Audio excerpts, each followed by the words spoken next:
Good morning, everyone. My name is Mighty Stream, and I'm going to do your July the 16th Spiritual Principle Day in a meditation. I greet you this morning. I told you I would get to this. I told you that I would be here taping this for you. So I hope you're hanging out with me still, looking for the upload. Let's go ahead and get into that meditation so we can get it to where you can enjoy it. The title of the meditation is Listening for Common Ground.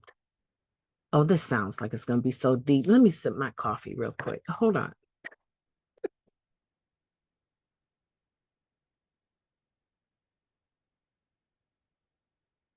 Listening for common ground. Okay, here we go. I'll be serious, guys. I took a sip of coffee and nearly choked to death. So, just this is going to be a wild ride. So, strap up. Let's go. In service, we listen well by listening for common ground rather than for ways to prove that our ideal is better. Oh, I like that.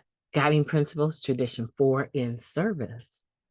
All right, you guys in service. This one is for you.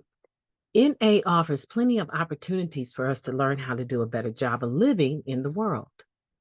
While very few of us show up to NA with the credentials of great listener, sitting through recovery meetings can teach us much about making an effort to truly understand what others are saying. The listening skills we hone in recovery meetings are quite useful in NA service too. Self-centeredness might cause us to put the responsibility for good communication on others.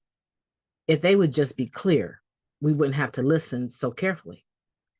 As we learn in meetings with our sponsors, calling other addicts, communication is a two-way street. And we're much better off when we work on our side rather than insisting on improvements across the way. I noticed a fellow trusted servant frequently restated things other members had shared, but in different words.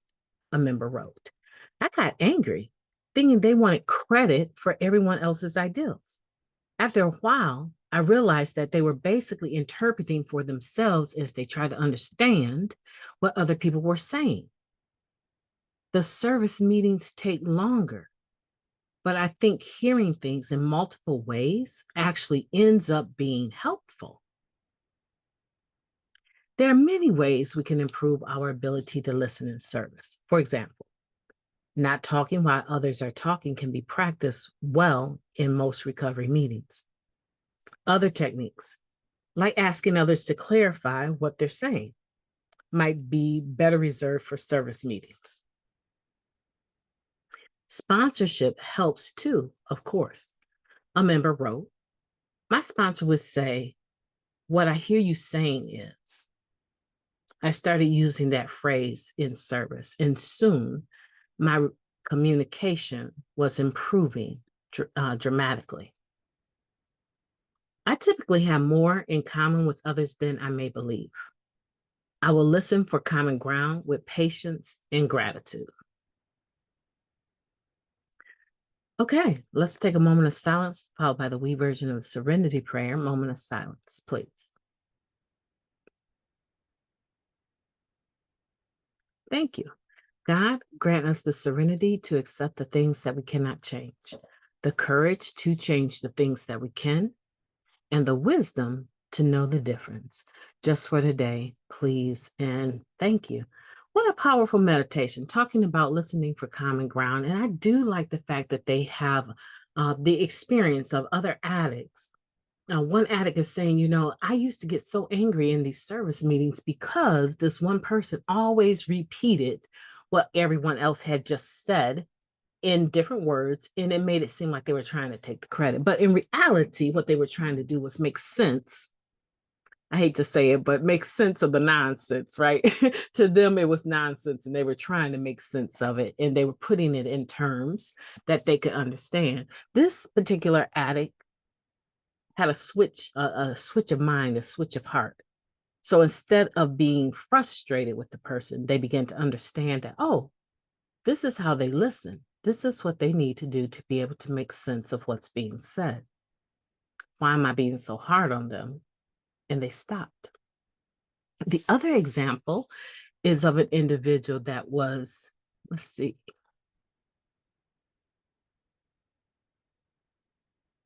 I'll have to come back to it. I think they're talking about their sponsor, and their sponsor used to always say, "What I hear you saying is," and then they decide to use that because that's active listening, right?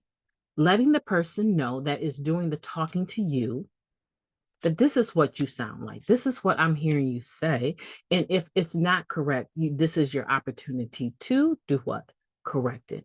That's a version of active listening. And I like that this also emphasizes that we work on listening, active listening, in different ways based on the setting. And so what they're saying is maybe in a service meeting, it is totally okay to have a dialogue, ask for clarity. Okay, so this is what I heard you say. Is that what you mean? You think that we should take all of our funds from that event that we threw, take all of that income and just give it to, to the world. Just send that to World for Literature, right?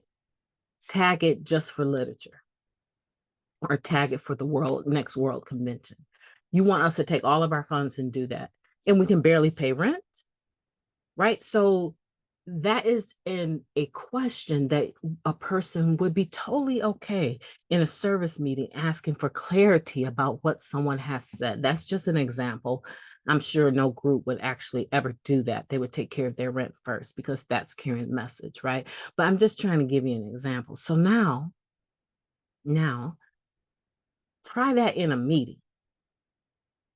So and so is sharing, and then after they share, you want to say, wait a minute. So what I hear you saying is that you got 60 days clean, and you think that you can hang out with people that have 0 days clean, and you wonder why you still on your back turning tricks. Is that what I hear you saying? Okay, so we understand that you have to change everything, right? You do know that.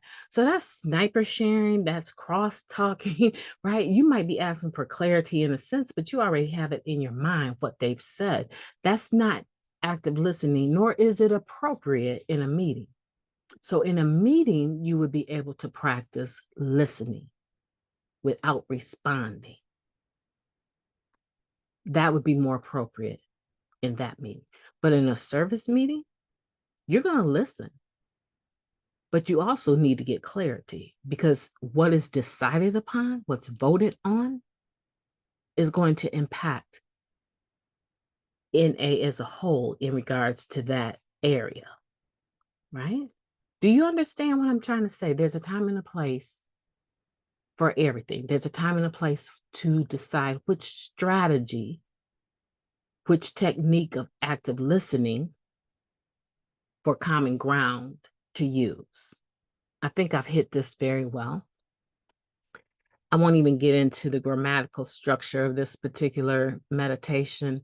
It feels like it led you down a long walk and then just left you standing in the middle of the woods. But I understand today that this meditation is just one of several, and it has so much within it that we can pull out. So today we're saying that we typically have more in common with others than we believe. I will listen for common ground with what? Patience. I told you the other day that patience is waiting quietly without complaining, and gratitude. And gratitude does what? Gratitude is a spiritual principle that is outwardly observable, meaning we're going to act like we have some gratitude for the gift of recovery that we've been given. Okay, family, my name is Mighty Stream. I think we hit this on all points. I hope that you will have a beautiful day on purpose. I look forward to spending some more time with you tomorrow. I am going to have the most excellent day. I can't wait. I am doing a breakfast for my boys and my husband. They're excited about the breakfast. I already have the plan for dinner, the barbecue that we're going to do later. So I have a day planned to show my family how grateful I am for them enduring my recovery process, right? Today, I'm going to show them just how much I love them by cooking some of their favorite meals, okay? Not one, but two today. So I will be talking to you soon. Have a beautiful day on purpose.